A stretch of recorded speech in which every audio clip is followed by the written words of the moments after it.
that cigarette pressed between his lips, him sucking the life out of me. Good Lord, Chantel, calm down. Well, judging by my nipples, I'd go with a big fat yes. I could cut glass with them right now. They're on high alert. A hint? Oh, absolutely. I've had my eye on Boston for a few weeks now.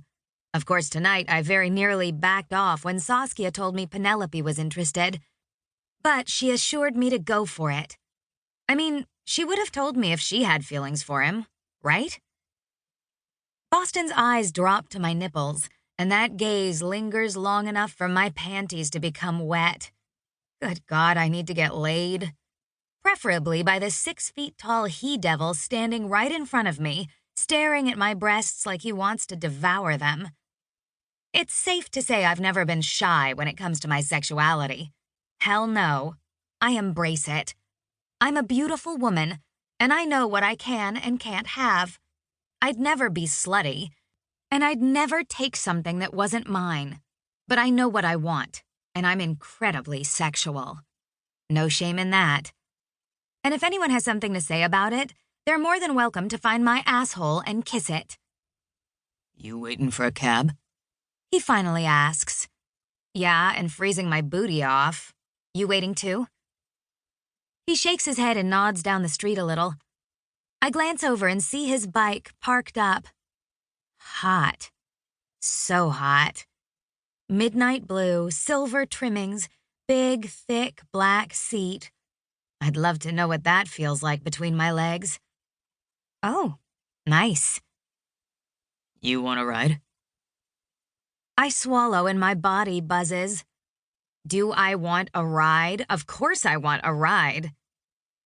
Of you? Or the bike?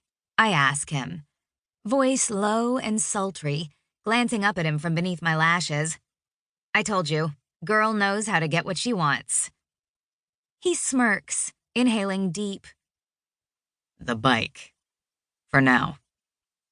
I grin at him. I'm not going to say no. This cab is taking forever. He turns and starts striding toward his bike. I'm guessing that's an invitation to follow him. To hell if it isn't. I'm following him anyway. Hell yes, I am. I'd skip over if it didn't seem like I was far too interested. I stop at the bike and watch as he throws a leg over, flicking the cigarette and making my vagina tighten in a very uncomfortable way. Good Lord. Does it take effort to be that hot? Because it seems to me like he's doing it without thought, and that makes it even better. He's so dark and edgy, and yet surprisingly easy to talk to. A rare mix in a man, if I do say so myself. You going to get on?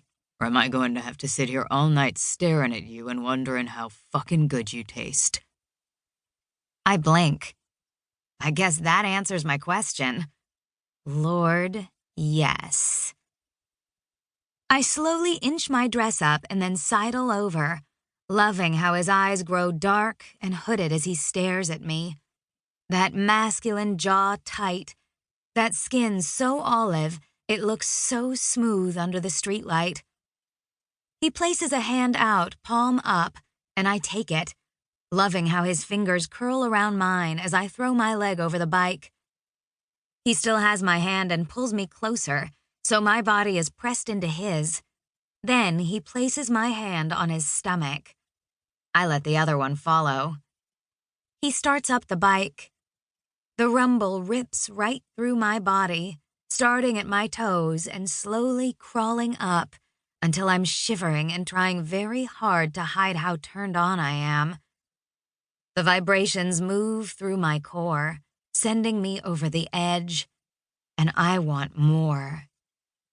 Boston glances out at the road and then he pulls the throttle and we take off.